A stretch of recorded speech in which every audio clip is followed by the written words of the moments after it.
Students, कैसे हैं आप लोग। मैं आरती आप सभी का स्वागत करती हूँ आपके अपने प्लेटफॉर्म लिटरेचर अकेडमी पर। कैसे हैं आप लोग। तो क्लास में बने रहेंगे पूरे सेशन में, क्लास को शेयर भी करेंगे क्योंकि ये सेशन आपका हर एग्जाम के लिए बहुत इंपॉर्टेंट है। ग्रुप डी वाले, एनटीपीसी वाले वो तो बिल्कुल बने ही रहेंगे, साथ ही में अगर आप किसी और एग्जाम की तैयारी कर रहे हो, जैसे कि आपका रेलवे का एग्जाम तो होगा ही अभी आने वाले दिनों में, इसके अलावा एसएससी का एग्जाम आपका आने वाला है, बिहार पुलिस, यूपी पुलिस और भी बहुत सारे एग्जाम हैं जो टीचिंग से जुड़े हुए बच्चे हैं, वो भी बिल्कुल बने रहे। ठीक है, चलिए तो बढ़ेंगे आगे। टॉप 30 क्वेश्चंस आपको देखने को मिलेंगे इस पूरे सेशन में, तो पहले क्वेश्चंस को ध्यान से देखना है और देन जो है आगे बढ़ना है। इसके अलावा आपकी जो क्लासेस होती हैं, सुबह 8 बजे करंट अफेयर का सेशन होता है। ठीक है, देन आपका नेक्स्ट जो सेशन होता है वो 11 AM पर स्टैटिक जीके, 8 AM पर आपका current affair, 11 AM static GK, 4 PM science, 6 PM reasoning, 7 PM पर आपका मैथ का सेशन, और सैटरडे स्पेशल में आपको जरूर मैराथन दी जाती है। तो आई होप आप भी आज भी आपकी कोई ना कोई मैराथन लगी ही है। ठीक है, चलिए तो बढ़ते हैं अपने क्वेश्चन की तरफ। साथ ही में आप क्या करोगे, पूरे सेशन को ध्यान से समझोगे कि किस तरीके से एग्जाम में आपके क्वेश्चन आते हैं। ठीक है, अगर आप हमारे प्लेटफॉर्म से जुड़ रहे हैं तो साथ ही में लिटरेचर अकेडमी एप्लीकेशन जरूर डाउनलोड करें, क्योंकि यहाँ पर आपके लिए क्या है, आपके लिए फ्री नोट्स और टेस्ट सीरीज अवेलेबल है। अगर आप एप्लीकेशन में किसी बैच से जुड़ना चाहते हैं तो बैच बिल्कुल ले, जो कि आरआरबी, एनटीपीसी और ग्रुप डी के लिए ऑलरेडी चल रहे हैं। ठीक है, अच्छा अब आएंगे पहले क्वेश्चन पर, जिसमें बात की जा रही है कि नुआखाई उत्सव भारत के किस राज्य में मनाया जाता है। असम, बिहार, तमिलनाडु और उड़ीसा। जब आपसे पूछे कौन कौन से उत्सव पूछ रहे, आपसे 2-4 उत्सव ऐसे हैं जो कि बहुत बार पूछे जाते हैं, जैसे कि कहें दलखाई पूछ लिया, दलखाई बताइए। आपसे कहा जाए नुआखाई, ठीक है, नुआखाई है। इसके अलावा आपसे पूछा जाए कोणार्क उत्सव, कोणार्क उत्सव। आपसे कह दिया जाए ये बताइए कलिंगा उत्सव, ठीक है, कलिंगा उत्सव ये आपका कब आयोजित होता है।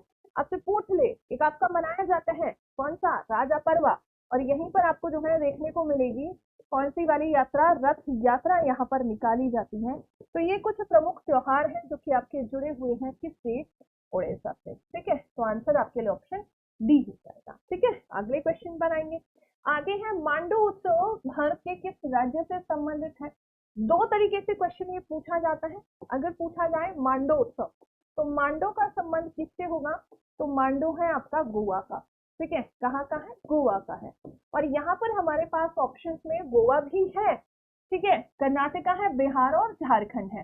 तो कर्नाटका तो होगा ही नहीं। ठीक है, यहाँ पर गोवा हमें दे रखा है, तो यहाँ होना क्या चाहिए था, ये जो मांडू उत्सव आपका आयोजित होता है, तो मांडू स्पेशली आपका मध्य प्रदेश में इसका आयोजन होता है। ठीक है, कहाँ पर होता है, मध्य प्रदेश में। अब ये नहीं है तो हम गोवा के साथ जा सकते हैं। ठीक है, अगर गोवा के बारे में स्पेशली पूछा जाए तो यहाँ पर सिगमो है, फुगड़ी है। ठीक है, सनबर्न फेस्टिवल कहाँ पर होता है, तो ये भी यहीं पर हो जाएगा, सनबर्न फेस्टिवल।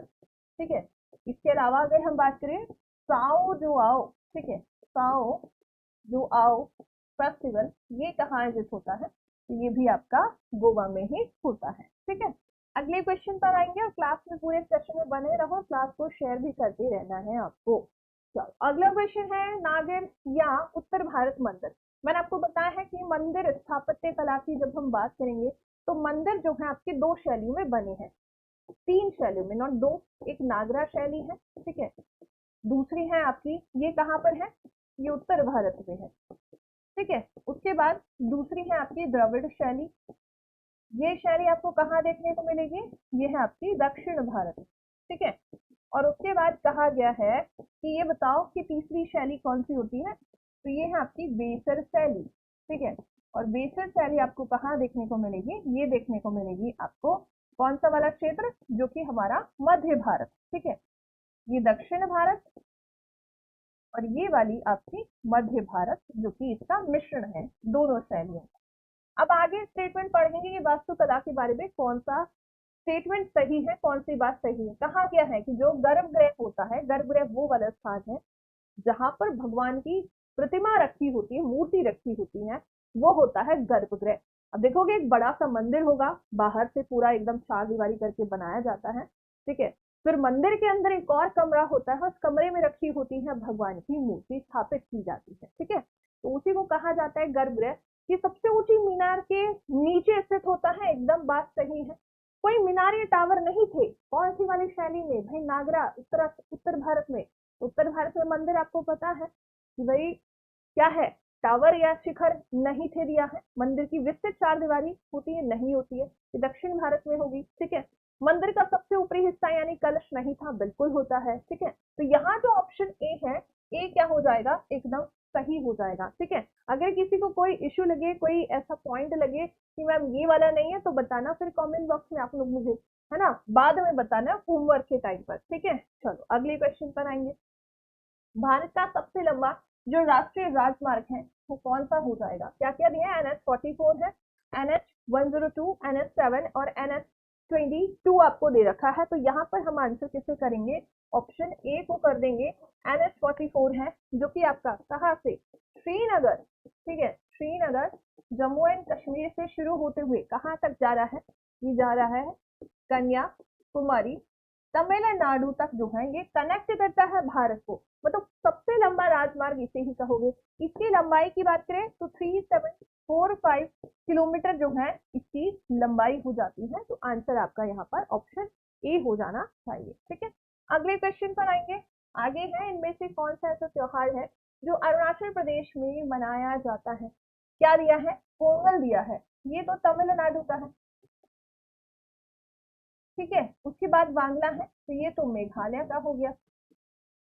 उसके बाद है उगादी, तो ये आंध्र प्रदेश, आंध्र प्रदेश, तेलंगाना और कर्नाटका। यहाँ पर क्या है, ये नववर्ष है। इसका आंसर क्या होना चाहिए? ऑप्शन आपके लिए डी हो जाएगा। सोलम फेस्टिवल है जो कि आपका मनाया जाता है कहाँ पर? ये मनाया जाएगा आपका अरुणाचल प्रदेश में, ठीक है। क्लैरिटी सही है ना? अगर कोई इश्यू लगे तो बताइएगा। चलो अगले क्वेश्चन पर आएंगे। क्वेश्चन नंबर 6, गुलामगिरी नामक पुस्तक किसने लिखी थी? घासीदास है, नारायण गुरु, राठी ज्योतिराव फूले या ईश्वर चंद्र विद्यासागर। तो यहाँ पर अगर हम बात करें गुलामगिरी लिखी गई है किनके द्वारा? ज्योतिराव फूले जी के द्वारा लिखी गई है, जो कि स्पेशली विमेन एजुकेशन, ठीक है, विमेन एजुकेशन और इसके अलावा एंड विमेन के राइट्स के लिए फाइट करते हुए आपको दिखेंगे, ठीक है। राइट्स कौन से वाले भाई? महिलाओं के जो अधिकार थे उस समय, तब ब्रिटिश एरा के टाइम पर ये राइट्स जो हैं उनसे छिने हुए थे, तो इन्हीं को लेकर जो है इन्होंने काफी लंबे समय तक फाइट की है। तो गुलामगिरी इन्हीं के द्वारा लिखी गई है। इन्हीं की पत्नी है सावित्री बाई फुले, जिन्हें भारत की पहली महिला टीचर भी कहा जाता है, ठीक है। अगले क्वेश्चन पर आएंगे। आगे है 1968 में क्या दिया है? पद्मश्री पुरस्कार के बारे में कहा गया है कि पद्मश्री मिला है, किसे मिला है ये पूछा गया है। 1968 की बात है, पद्मश्री इन्हें प्रदान किया गया है। और ये कौन है? एक नर्तकी है, एक डांसर है। अब दिया है हेमा मालिनी, मधुबाला, श्रीदेवी और बैजयंती माला है। अब इनमें से क्या है? ये एक्ट्रेस भी है और ये डांसर भी है। तो अगर देखें, हेमा मालिनी जानी जाती है किसके लिए? भरतनाट्यम के लिए, ठीक है। क्या परफॉर्म करती हैं? भरतनाट्यम, ठीक है। मधुबाला, श्रीदेवी, बैजयंती माला का संबंध भी भरतनाट्यम से होगा। तो यहाँ आपके लिए क्वेश्चन इस तरीके से इजी होगा कि दोनों जो है ये डांसर थे, लेकिन मूवीज तक ही लिमिटेड थे। क्लासिकल डांस में ये कभी भी पार्टिसिपेट करते हुए नहीं दिखेंगे। तो यहाँ पर आपके लिए या तो ए है या फिर आपके लिए डी है। तो इनमें से कौन हो जाएंगी? वैजयंती माला ऑप्शन डी हो जाएंगी, जो कि एक टाइम पर क्या थी, ये सांसद भी रही है, ठीक है। तो आंसर क्या आएगा यहाँ पर? ऑप्शन डी आ जाएगा। अगले पर आएंगे। महाबोधि मंदिर है जो कि एक क्या है? प्राचीन बौद्ध मंदिर है। यह किस भारत के किस राज्य में स्थित है? जब पिछले साल की यदि हम बात करें, जो 2023-24 का जो बजट था, ठीक है, मतलब इस पिछले से पिछले साल वाला, क्योंकि अभी जो बजट है वो आपका 25-26 तक चलेगा, है ना। तो ये जो इससे पिछला वाला जो टेन्योर था 2023 और 24 वाला, ठीक है। यहाँ पर जब हम देखते हैं इस वाले दौरान जो 1 फरवरी को 2024 को जो बजट पेश किया गया था, यहाँ पर क्या हुआ था? ये जो मंदिर है ना आपका, बिहार में है, ठीक है, गया में है। इस मंदिर के मंदिर को किस रूप में एस्टैब्लिश किया जाएगा? कॉरिडोर के रूप में, ठीक है। इसके लिए यहाँ पर बजट में जो बजट आया था, इस बजट में बात की गई थी, पैसा भी एलोकेट किया गया था, ठीक है। तो ये मंदिर कहाँ पर है? ये मंदिर है आपका बिहार में, ठीक है। आंसर क्या होगा यहाँ पर? ऑप्शन सी हो जाएगा, बोध गया बिहार में मंदिर है। साथ ही में यूनेस्को में भी इसे शामिल किया गया है, तो 2002 में, ठीक है। कब? वर्ष 2002 में ये यूनेस्को साइट भी है, ठीक है। अगले क्वेश्चन पर आएंगे। आगे क्या दिया गया है कि जोगोई और चोलो नृत्य की दो शैलियां हैं और ये किस डांस फॉर्म में? देखो क्लासिकल डांस हमें लिखते हैं, पहले स्टेट रिलेट करो। उड़ीसी के लिए उड़ीसा, ठीक है। भरतनाट्यम के लिए तमिलनाडु, और उसके बाद कहा गया है कथक के लिए उत्तर प्रदेश, ठीक है। और ऑप्शन डी हमें दिया है मणिपुरी, इसके लिए क्या आ जाएगा? मणिपुर आ जाएगा, ठीक है। अब देखो यहाँ पर क्या आंसर होगा, तो ये ऑप्शन जो डी है हमारा मणिपुर, ठीक है। मणिपुरी जो नृत्य है, इसी की दो नृत्य शैलियां होती हैं, जोगोई और चोलो। यहाँ पर अगर हम देखें तो वैष्णव, ठीक है, वैष्णव धर्म के लोगों के द्वारा जो है सबसे ज्यादा ये नृत्य परफॉर्म किया जाता है। और इसमें अगर आप देखोगे तो जो कथा होती है ना, वो मेनली राधा और कृष्ण, ठीक है, राधा और कृष्ण की जो लीलाएं हैं इन पर आधारित होती है, ठीक है। तो आंसर क्या होगा? ऑप्शन डी हो जाएगा। अगले क्वेश्चन पर बढ़ेंगे, 10 नंबर। आत्मकथा और उसके लेखक से संबंधित कौन सा युग्म क्या है? गलत है, एक गलत होगा। अनब्रेकेबल के लिए आगे दिया गया है कि मैरी कॉम की बुक है, बिल्कुल सही है। ईस्ट अगेंस्ट ऑड्स दिया है सानिया मिर्जा, एकदम ठीक है। The test of my life Kapil Dev, और playing it's my way Sachin Tendulkar. Option D है, यहाँ पर सी क्या है? गलत है, क्योंकि ये वाली जो बुक है ये किन्होंने लिखी है? ये लिखी गई है युवराज सिंह के द्वारा। किसके द्वारा? युवराज सिंह हो जाएंगे, जो इस बुक को लिखते हैं उस टाइम पर जब उनमें हुआ था ब्लड कैंसर। यदि हम कपिल देव की बात करें, ठीक है, आपसे पूछ लिया जाए भाई कपिल देव की बुक बताइए, तो मैंने आपको डेली आपको क्लास में कराती हूँ, स्ट्रेट फ्रॉम द हार्ट, ठीक है, स्ट्रेट फ्रॉम द हार्ट आपसे पूछे, पहली ये है, और दूसरी हो जाएगी इनकी क्रिकेट माई स्टाइल, ठीक है। तो ये दो बुक्स आपको बिल्कुल याद रखनी है। अगला क्वेश्चन है, यहाँ पर पन्ना राष्ट्रीय उद्यान निम्न में से किस राज्य में स्थित है? मेघालय, मध्य प्रदेश, उड़ीसा और तमिलनाडु। जब हम राष्ट्रीय उद्यानों की बात करते हैं, राष्ट्रीय उद्यान भारत में जो संख्या है कितने हैं? 106 है। इसमें से 12 नेशनल पार्क कहाँ पर है? ये हो जाते हैं मध्य प्रदेश में, ठीक है। कहाँ पर है? ये हो जाएंगे आपके लिए मध्य प्रदेश में, ठीक है, और मध्य प्रदेश में, ठीक है। अब यहाँ पर ये पूछा गया है कि ये जो पन्ना टाइगर टाइगर रिजर्व तो है ही, ये आपका कहाँ है? ये है आपका मध्य प्रदेश में, ऑप्शन आपका बी हो जाएगा, ठीक है। साथ ही में इसके अलावा आपसे पूछ लिया जाए कि भारत का पहला, है ना, भारत का प्रथम जो नेशनल पार्क है वो कौन सा है? वो हो जाएगा आपके लिए जिम कॉर्बेट नेशनल पार्क। कहाँ पर है ये आपका? 1936 में बना था, और उत्तराखंड आपका ये स्टेट हो जाता है, ठीक है। चलो अगले क्वेश्चन पर आए। क्वेश्चन नंबर आपका 12 जिसमें पूछा है एशियाई शेरों को लेकर, और ये बहुत इस बार इंपॉर्टेंट होगा क्योंकि इस बार जो है की जा रही है गणना, है ना, एशियाई शेरों की, एशियाई शेरों की जा रही है गणना, है ना, और ये 5 वर्ष के बाद होती है, हर 5 वर्ष बाद जो है इसकी गणना की जाती है। तो अभी 2025 में हो रही है, तो लास्ट कब हुई होगी? 2020 में। और ये 25 में कब शुरू हुई है? 3 मार्च को वन्य जीव संरक्षण दिवस के टाइम पर, ठीक है, वन्य जीव संरक्षण जो दिवस है इस समय पर इसकी की गई थी शुरुआत, ठीक है। अब देखते हैं कितने शेर हैं भारत में और एशिया में। जब भी पूछेगा तो एशिया में केवल एकमात्र प्लेस है ना, केवल एकमात्र संरक्षित क्षेत्र कहाँ पर? एशिया में। ये कहाँ है? ये हो जाएगा आपका गिरवन। गिरवन कहाँ पर है? ये है आपके गुजरात स्टेट में, ठीक है। अगले क्वेश्चन पर आएंगे, क्वेश्चन नंबर 13 जिसमें पूछा है पंडित हरि प्रसाद चौरसिया एक प्रसिद्ध जो है किससे जुड़े हुए हैं? कौन सा इंस्ट्रूमेंट ये बजाते हैं? क्या दिया है? बांसुरी, बिल्कुल ऑप्शन डी होगा। गायक नहीं है। सितार के लिए पंडित कौन आ जाएंगे, रविशंकर जी आ जाएंगे। ठीक है, रविशंकर और इनकी बेटी अनुष्का शंकर, इनको याद रखना है। ठीक है, इसके अलावा और ऑप्शन में क्या है हमारे लिए, तबला वादक में मैंने आपको बताया, देखो जब भी क्लास में बने रहोगे ना पूरे सेशन में तो बहुत सारी चीजें आपको यही याद हो जाएंगी। जैसे कि बात करें जाकिर हुसैन, ठीक है, दूसरे कौन हो जाएंगे, इनके पिताजी हैं अल्लाह रखा जी। ठीक है, और तीसरे हो जाएंगे किशन महाराज। ठीक है, तो ये क्या है, सबसे ज्यादा फेमस है। ठीक है, अगले क्वेश्चन पर आएंगे। क्वेश्चन नंबर आपका 14 जिसमें पूछा है कि किस प्राचीन भारतीय खेल में जो बहादुर युवक होते हैं इनकी भीड़ को क्रोधित करने के लिए सांडों का सामना करना होता है। क्या क्या दिया है, खो खो है, कबड्डी, मलखम्ब और जल्लीकट्टू। तो आंसर तो आप आराम से दे दोगे कि ऑप्शन ए हो जाएगा जल्लीकट्टू, है ना। और जल्लीकट्टू ये किस समय आयोजित होता है, ये होता है पोंगल के समय। ठीक है, पोंगल के समय इसका आयोजन होता है। और ये किस स्टेट का है, ये है आपका तमिलनाडु का। ठीक है, और तमिलनाडु में ये 4 दिन तक मनाया जाता है। क्या है, एक तरीके का कृषि उत्सव है। कई बार पूछ लेता ना एग्जामिनर किस तरीके का त्योहार है, तो ये कृषि उत्सव है।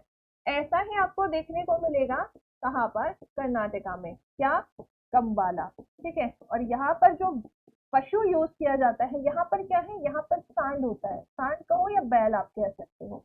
और यहाँ पर क्या होगा, यहाँ पर आपको देखने को मिलेगा भैंसा। ठीक है, मेल बफर। क्वेश्चन नंबर आपका 15, सोनल मानसिंह को 1987 में संगीत नाटक अकादमी पुरस्कार से सम्मानित किया गया। वह एक प्रशिक्षित नृत्यांगना थी, कौन सा डांस करती थी। तो क्या क्या दिया है, ओडिसी, बिहू, कुचिपुड़ी और मणिपुरी। सोनल मानसिंह को सबसे ज्यादा किस तरीके से इनसे क्वेश्चन आया है, इनसे पूछा गया है पद्म भूषण सबसे कम उम्र में और पद्म विभूषण सबसे कम उम्र में, इससे सबसे ज्यादा क्वेश्चन आपसे पूछा है। ठीक है, ये कब मिला, 1992 और ये 2003 में। ये 2 क्लासिकल डांस से जुड़ी हुई महिला है। ठीक है, ये भी आपको याद रखना है। क्या है, ये 2 क्लासिकल डांस से जुड़ी हुई महिला है, मतलब कहेंगे नृत्यांगना है। तो यहाँ पर आंसर आपके लिए क्या हो जाएगा, एक तो आपका भरतनाट्यम तो होगा ही, है ना, क्या होगा, भरतनाट्यम तो होगा ही, साथ ही में आपके लिए एक क्या हो जाएगा, उड़ीसी। ठीक है, उड़ीसी प्लस भरतनाट्यम। ठीक है, 2 डांस से जुड़ी हुई रही है। इसके अलावा इन्हें राज्यसभा में भी नॉमिनेट, राज्यसभा सांसद भी ये रही है 2019 से लेकर 2024 तक। ठीक है, ये भी आपको याद रखना है। अगला क्वेश्चन है, इनमें से कौन है जो दर्पण अकेडमी ऑफ परफॉर्मिंग आर्ट्स के सह संस्थापक हैं। कौन कौन दिए हैं, पंडित बिरजू महाराज, मल्लिका साराभाई, उदय शंकर और मृणालिनी साराभाई हो जाएंगे। यदि हम डांस की बात करें तो ये किससे जुड़े हुए हैं, ये कथक के कलाकार हैं, मल्लिका साराभाई और मृणालिनी। इन दोनों की बात करें तो ये माँ बेटियां हैं और ये जो है भरतनाट्यम की कलाकार है। ठीक है, किससे जुड़ी हुई है, भरतनाट्यम से जुड़ी हुई है। उदय शंकर जी की बात करेंगे तो ये जो मॉडर्न डांस है, अभी आप लोग देखते हो ना, मॉडर्न डांस इससे जुड़े हुए हैं। ठीक है, इन्हीं के द्वारा शुरू किया गया था। अब यहाँ पूछा है दर्पण अकेडमी के बारे में, तो ये जो दर्पण अकेडमी है इसकी स्थापना किसके द्वारा की गई थी, दर्पण अकेडमी को स्थापित किया था विक्रम साराभाई ने। ठीक है, विक्रम साराभाई ने कब, 1949 में, और ये कहां पर है, ये है गुजरात के अहमदाबाद में। ठीक है, और इनकी जो पत्नी है उनका नाम क्या है, मृणालिनी साराभाई। तो यहाँ आंसर ऑप्शन डी हो जाएंगे, मृणालिनी साराभाई है जिनके द्वारा ये सह संस्थापक के रूप में जुड़ी हुई थी। ठीक है, अगले क्वेश्चन पर आएंगे, याओशांग उत्सव भारत के किस राज्य में मनाया जाएगा। तो उत्तर प्रदेश, तमिलनाडु, मणिपुर, राजस्थान। तो इसका आंसर क्या होगा, तो जब हम बात करेंगे मणिपुरी नववर्ष की, ठीक है, मणिपुरी नववर्ष के बारे में आपसे पूछा जाए तो यहाँ पर क्या होना चाहिए, नववर्ष कितनी बार मैंने आपको बताया होगा, तो क्या होना चाहिए बताओ जल्दी से। इसका आंसर आप लोग करेंगे और यहाँ पर ये होगा ऑप्शन बी, मणिपुर हो जाएगा। ठीक है, तो मणिपुर में ये जो याओशांग उत्सव है, यदि इसकी हम बात करें, याओशांग, सॉरी यहाँ पर आएगा बिंदु। ठीक है, क्या है, याओशांग के बारे में हम बात कर रहे हैं।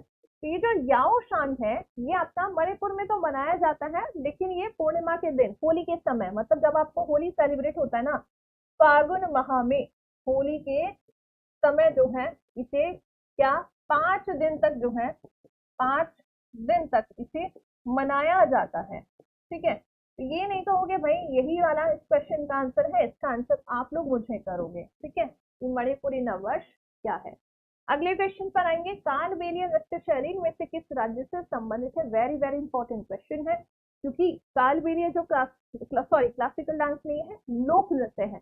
ये लोक नृत्य जो है आपको देखने को मिलेगा कहाँ पर, यूनेस्को की साइट में। ठीक है, साइट ना कह के इसे हम अमूर्त सांस्कृतिक धरोहर सूची में कहेंगे, जिसे 2010 में यूनेस्को में किया गया था शामिल। ठीक है, ये आपको याद रखना है कि यूनेस्को में से किया गया है शामिल, और इसे परफॉर्म करती हैं सपेरा जो जनजाति है ये। ठीक है, अब यहाँ पर ये पूछा गया है कि इसका आंसर क्या होना चाहिए, तो इसका आंसर होगा आपका राजस्थान। ठीक है, अगले क्वेश्चन पर बढ़ेंगे, करदांग मठ जो एक बौद्ध तीर्थ स्थल है किस भारतीय राज्य में स्थित है। कई सारे मठ मैं आप लोगों को पढ़ा चुकी हूँ, तो आंसर आ जाए जल्दी से। गोवा है, केरल, हिमाचल प्रदेश या झारखंड हो जाएगा। तो क्या आंसर होना चाहिए बताओ भाई जल्दी से, पीली आंसर आना चाहिए। देखो भारत का सबसे बड़ा मठ जब पूछा जाए, ठीक है, भारत का सबसे बड़ा जो मठ है, इससे कई बार क्वेश्चन आया है, सबसे बड़ा मठ कौन सा हो जाएगा, स्वांग मठ। ये कहाँ है, अरुणाचल प्रदेश में है। कई बार पूछा जाता है मैक्लोडगंज मठ। ठीक है, मैक्लोडगंज जो मठ है ये कहाँ पर है, तो ये हो जाएगा आपका हिमाचल प्रदेश, धर्मशाला। यहीं पर जो है तिब्बती बौद्ध धर्म गुरु रहते हैं, और इसका आंसर क्या होगा, इसका आंसर हो जाएगा हिमाचल प्रदेश। ठीक है, अगले क्वेश्चन पर आए। अगला क्वेश्चन है, प्रसिद्ध उपन्यास द व्हाइट टाइगर ये किसने लिखा है।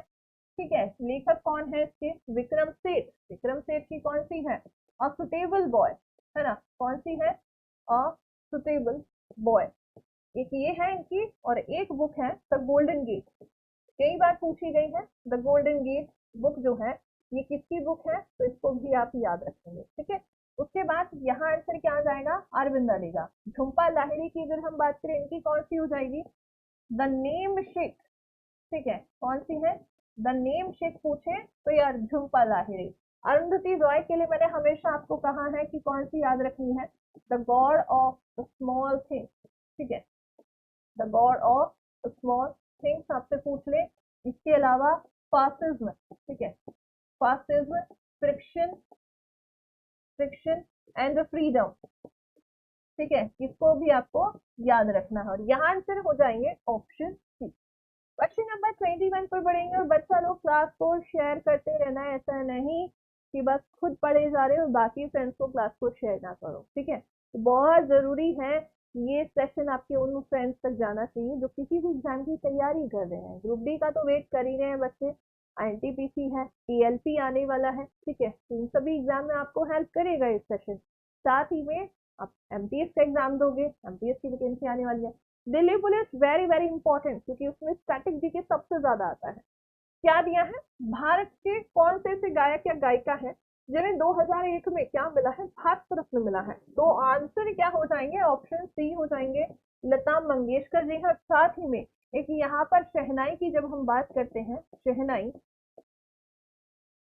वाद्य यंत्र से जुड़े हुए हैं जिनका नाम है बिस्मिल्लाह खां जी। ठीक है, तो बिस्मिल्लाह खान जी को क्या मिला है, इनको भी मिला हुआ है भारत रत्न वर्ष 2001 में। इनको भी बिल्कुल याद रखेंगे। और ये जो दोनों कलाकार हैं इनकी जोड़ी ने, है ना, शहनाई वादक बिस्मिल्लाह खान, लता मंगेशकर जी, जब हमारा देश आजाद हुआ था 1947 15 अगस्त की जो संध्या थी, इसके बाद हम देखते हैं कि जब लाल किले की प्राचीर से भारतीय तिरंगे को फहराया गया था, तो उस समय पर इन्होंने गाना गाया था और इन्होंने शहनाई वादन किया था। ठीक है, अगले क्वेश्चन पर आएंगे। क्वेश्चन नंबर 22 इसमें पूछा है मानस बायोस्फीयर रिजर्व के बारे में, ये किस राज्य में स्थित है। ठीक है, मणिपुर, त्रिपुरा, मेघालय या आसाम हो जाएगा।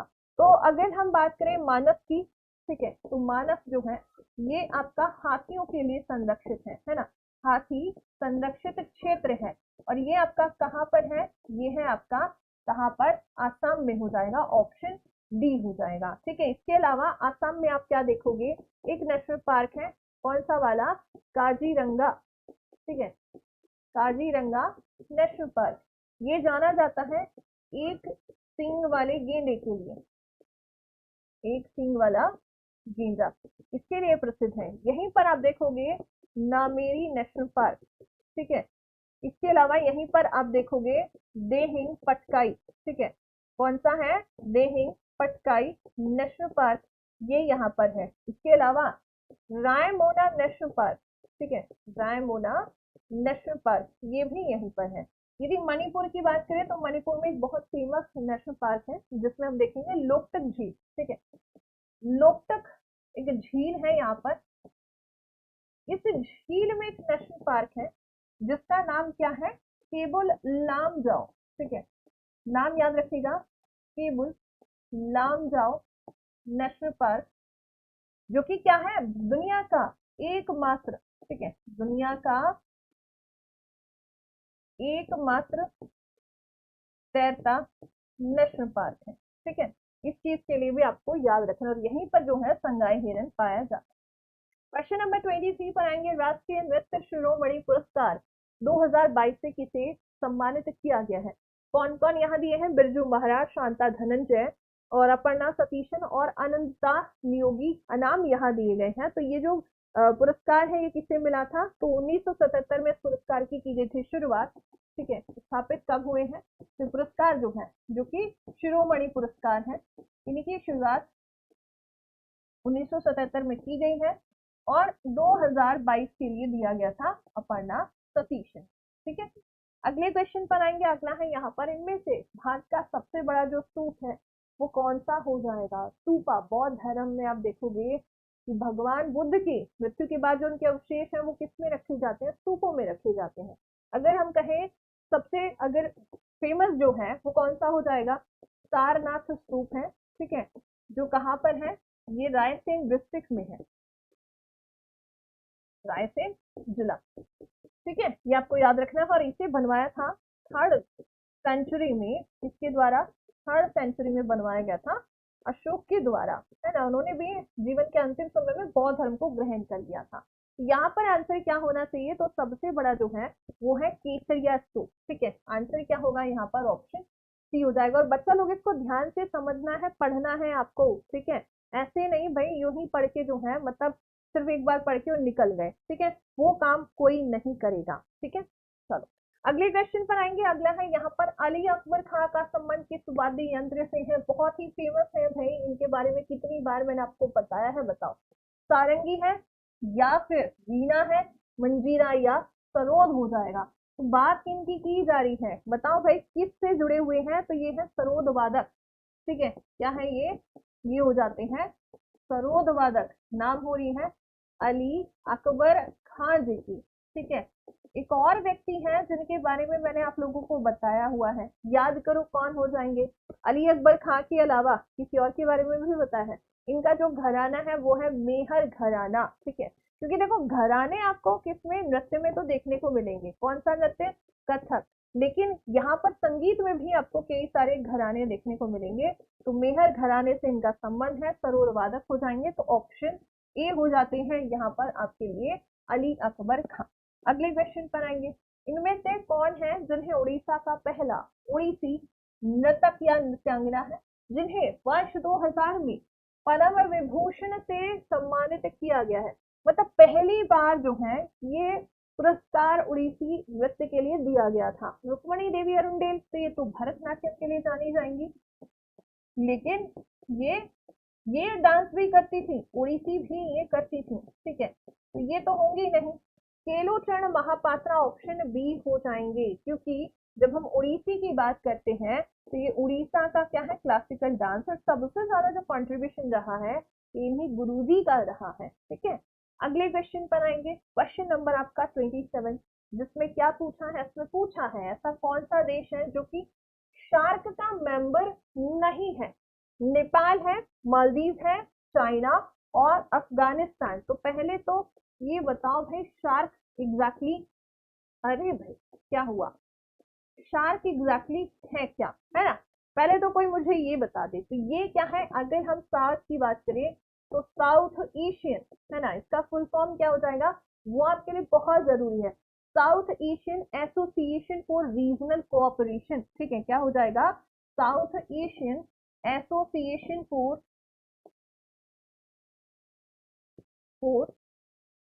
रीजनल कोऑपरेशन, ठीक है। इसके लिए ये गठित किया गया था, मतलब साउथ एशिया के देश हैं जिनका ये क्या है, एक ग्रुप है। ये ग्रुप कब बना था, तो 8 दिसंबर 1985 को ये ग्रुप बनता है। इसका जो हेड क्वार्टर कहाँ पर है, बांग्लादेश की राजधानी है, जिसका नाम क्या है, ढाका, ठीक है, बांग्लादेश की राजधानी ढाका। अब बताओ इसमें आंसर क्या होना चाहिए, कौन सा देश इसका मेंबर नहीं है, तो इसमें जो है चाइना हमारा मेंबर नहीं होगा। 8 देश हैं इसके मेंबर, ठीक है, कौन है भाई 8 देश, वो आप लोग मुझे बताओगे कि ये शार्क के जो मेंबर है 8 देश, उनका नाम क्या है, ठीक है। भारत तो बिल्कुल इसका मेंबर है, ठीक है। चलो, नेपाल, मालदीव, अफगानिस्तान तो आप देख ही रहे हो, बाकी भी बता सकते हो आप आराम से, 8 देश होंगे, ठीक है। अगले क्वेश्चन बनाएंगे, इनमें से कौन सुमेलित नहीं है। क्या क्या दिया है हमें, कलारियपट्टू, गट्टा सिलाबम और काथी सामू। इसमें क्या है कि ये जो हमें दिए गए हैं ना डांस, ये क्या है, हमारे मार्शल आर्ट है ना, क्या है, मार्शल आर्ट। जैसे कि मैं बात करूं कि मणिपुर का आपसे पूछा जाए, मणिपुर का बताओ, तो यहाँ पर थांगटा हम आंसर करेंगे, ठीक है। उड़ीसा की यदि हम बात करें तो उड़ीसा का जो छऊ है, ये भी एक तरीके से मार्शल आर्ट है। इसके अलावा जब हम बात करेंगे किसकी, छोलिया की बात करेंगे, जो कि आपका किससे संबंधित है, ये संबंधित है आपका किससे, उत्तराखंड से, ठीक है। तो ये भी क्या है, एक मार्शल आर्ट फॉर्म है। तो यहाँ पर क्या नहीं सुमेलित है, तो जब हम बात करेंगे किसकी, काठी की, है ना, काठी की जब हम बात करेंगे तो काठी आपका किससे संबंधित होगा, बताओ भाई। सिलाबाम आपका तमिलनाडु से होगा, काठी सही है, आंध्र प्रदेश। क्या पूछा है, यहाँ कौन सुमेलित नहीं है, तो ऑप्शन जो सिलाबम है ना, ये आपका यहाँ सुमेलित नहीं होगा, क्योंकि सिलाबम का संबंध होगा आपका तमिलनाडु से, ठीक है। अगले क्वेश्चन पर आएंगे, आगे क्या पूछा है, आगे पूछा है 13 ताली लोक नृत्य किसका है, केरल, राजस्थान, मध्य प्रदेश और तमिलनाडु। क्या आंसर आना चाहिए, तो जब हम बात करेंगे 13 ताली की, ठीक है, आपसे पूछा जाए लूर, आपसे पूछा जाए भवई, है ना, ये क्या है, कुछ फेमस जो है आपके डांस है, लेकिन किससे संबंधित होंगे, बताओ भाई जल्दी से। तो इसका संबंध किससे हो जाएगा, 13 ताली है आपका मध्य प्रदेश का, ठीक है। हाँ, भवई आप कहोगे कि गुजरात राजस्थान में होता है, लेकिन कुछ ऐसे प्लेस हैं जहां पर आपको ये देखने को मिलेगा। चलो यहाँ पर दूसरे कर लेते हैं, एक होता है आपका गणगौर उत्सव के समय जो नृत्य किया जाता है, गणगौर उत्सव यहाँ मनाया जाएगा। यहीं पर हमने देखा था मांडू उत्सव होता है, ठीक है, कौन सा, मांडू उत्सव का संबंध यहाँ से हो जाएगा, ठीक है। अगले क्वेश्चन पर आएंगे, जटा जटिन कहाँ का प्रमुख लोक नृत्य है, बिहार, झारखंड, उत्तर प्रदेश और राजस्थान। राजस्थान में सबसे ज्यादा फेमस है घूमर, भवाई, कालबेलिया, ठीक है, कौन सा है, कालबेलिया। एक होता है यहाँ पर गीदड़ नृत्य, ठीक है, गीदड़ नृत्य यहाँ पर परफॉर्म किया जाता है। उत्तर प्रदेश में सबसे ज्यादा फेमस है चरकुला, ठीक है। उसके अलावा हम बात करें यहाँ कजरी है, चैती है, ठीक है। आगे दिया है झारखंड, झारखंड में होता है यहाँ पर आपका जो है कौन सा हो जाएगा, करम नृत्य है, ठीक है, करम नृत्य हो जाएगा।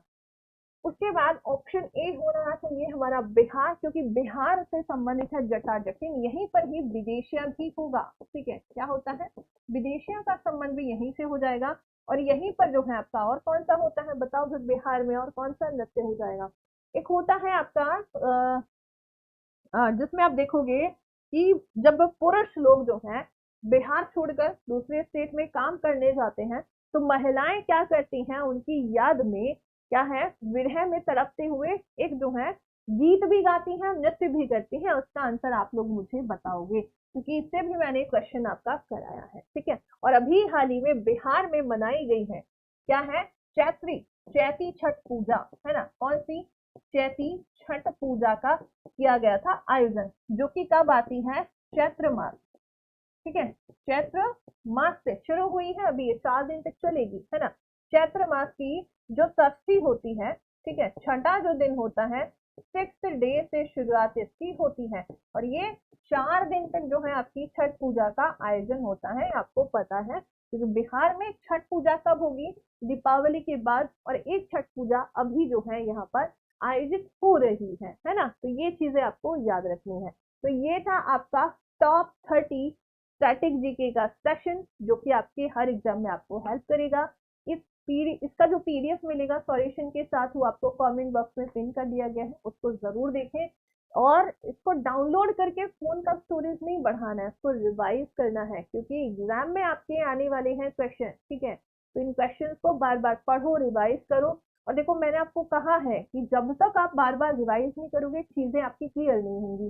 देखो, सबसे इजी से सिंपल से ट्रिक है किसी भी एग्जाम को क्रैक करने की। मान लो कोई सब्जेक्ट आपका वीक है, उसमें क्या करोगे आप, सब्जेक्ट चूज करो, पहले तो अपने आप का एनालिसिस करो कौन सा सब्जेक्ट वीक है, उस सब्जेक्ट को उठाओ, उसमें टॉपिक देखो कौन से टॉपिक में आप ज्यादा फंसते हो, उस टॉपिक को पढ़ो, कॉन्सेप्ट क्लियर करो, देन उससे 500 एमसीक्यू लगा दो, ठीक है। अगर 500 एमसीक्यू आपने लगा लिए और उनको दोबारा से भी देखा है, ऐसा नहीं एक बार लगा के एमसीक्यू चल दिए, नहीं, बार बार लगाते रहो। तो इससे क्या होगा, 500 एमसीक्यू को एक बार सॉल्व करने के बाद गलतियां देखो कहाँ कहाँ गलती हुई है, फिर रिवाइज करो, फिर वापस क्वेश्चन को सॉल्व करो।